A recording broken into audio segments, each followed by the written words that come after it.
Dear students, welcome to the new video on corporate accountancy. In this video, we are going to discuss final accounts of companies with adjustments related to managerial remuneration. This is Satish Kumar N. Mahale, Assistant Professor of Commerce, Government First Grade College, Bada. Let's go directly into the problem.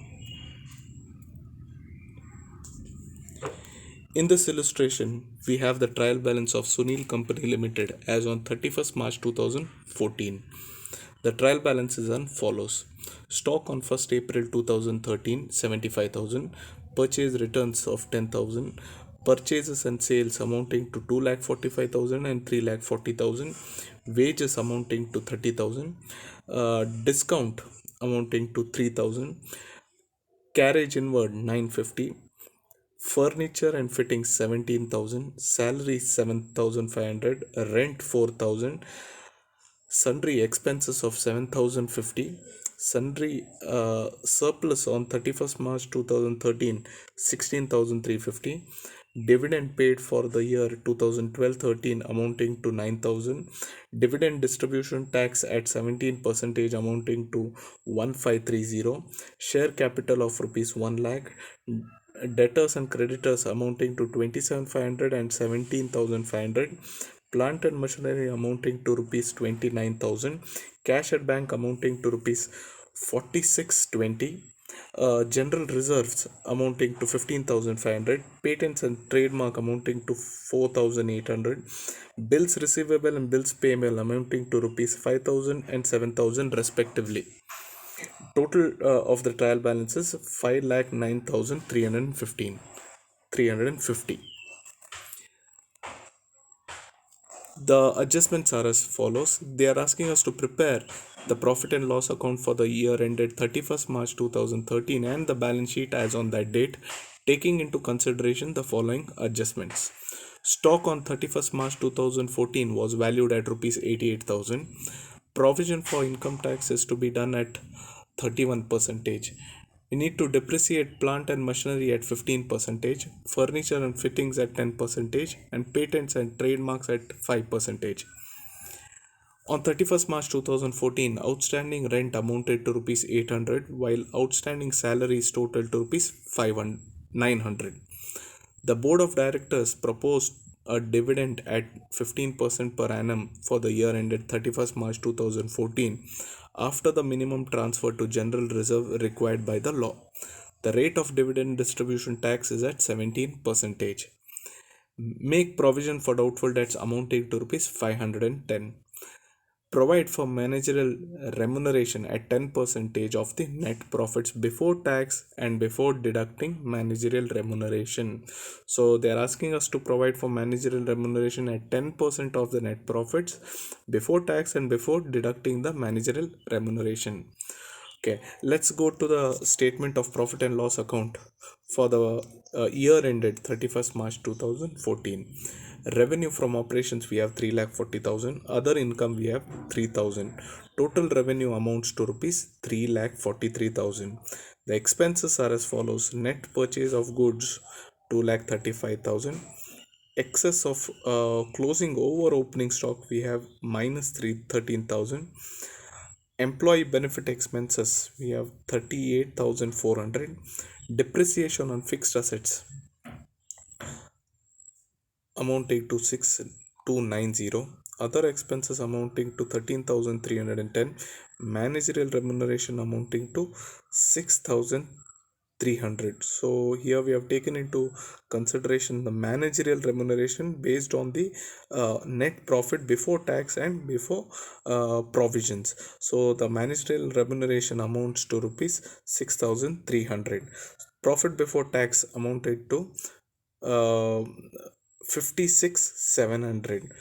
Provision for income tax is to be made at 31%. So 31% is deducted on the profit before tax. So profit for the period amounting to rupees 39,123 rupees. Here are the following notes to the above profit and loss account. Revenue from operation includes sale of goods amounting to 3,40,000. Other income includes discount earned amounting to rupees 3,000. Net Then we have the net purchases minus returns amounting to 2,35,000. Note number 4, increase in closing stock. So we compare both. Here we have opening stock of 75,000, a closing stock of 88,000, and opening stock of 75,000. We have a higher closing stock over the opening stock, which indicates profit, which we show it as minus 13,000. Employee benefit expenses includes wages and salaries totally amounting to 38,400. Depreciation on fixed assets, here it is provided, totally amounting to on plant and machinery, furniture and fittings, uh, and patents and trademarks amounting to 6290. Other expenses include carriage inwards, rent, sundry expenses, and provision for doubtful debts, totally amounting to 13,310. Managerial remuneration is calculated as follows. Total profit is total revenue minus the expenses before tax and other provisions. So we got a profit of 63,000. So 10% of 63,000 amounts to 6,300 is the managerial remuneration.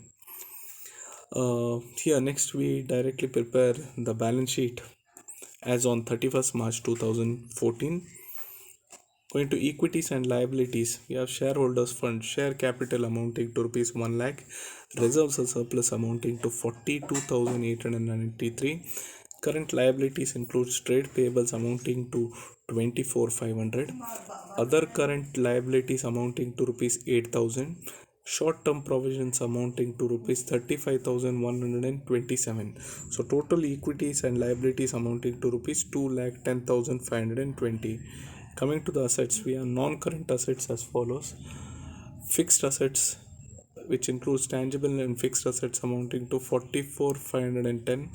Current assets, we have inventories, which is closing stock, which is closing stocks amounting to rupees 88,000. Trade receivables amounting to rupees 31,990. Cash and cash equivalents amounting to rupees 46,20. So total of assets also amounting to 2,10,550. Let's have a look at the notes which is prepared for the balance sheet. Share capital totally amounting to 1 lakh. Computation of reserves and surplus amounting to 50. It is calculated as follows. General reserves, opening balance of 15,500, additions during the year added at 1956, surplus opening balance is 16,350. We have added the net profit during the year amounting to 39,123. So totally 55,473. From this we have made the following appropriations. Dividend paid for the year amounting to 9,000. Dividend distribution tax of 1530 paid. Transfer to general reserve of 1956. Proposed dividend at 15 percentage. Provision for dividend distribution tax at 2,550. So when we deduct this amount, the total value of reserves and surplus amounting to rupees 42,893. Coming to trade payables, we have acceptances and creditors amounting to rupees 24,500. Other current liabilities. Other current liabilities. Other current liabilities include outstanding rent, outstanding salaries, and outstanding managerial remuneration amounting to rupees 8,000. Short-term provisions include provision for taxation, proposed dividend, and provision for dividend distribution tax amounting to rupees 35,127. Tangible fixed assets is calculated as follows. Opening balance of assets minus depreciation for the year. So totally we have three assets: plant and machinery, furniture and fittings, and patents and trademarks, totally amounting to 44,510.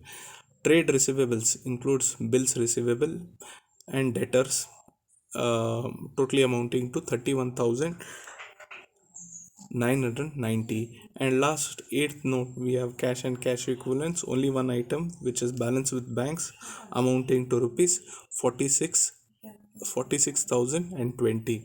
So this is the way in which we prepare both the P&L account and balance sheet when adjustments relating to managerial remuneration is asked. I hope this video is clear, and I hope this video is helpful in preparing for the examinations. For further information, you can have a look at the reference books as follows: Corporate Accountancy by T.N. Godi or Corporate Accountancy by P.C. Tulsian. We also have a Corporate Accountancy by M.B. Kadkol, so you can have a look at these references also. Thank you for watching this video. Until the next video, bye.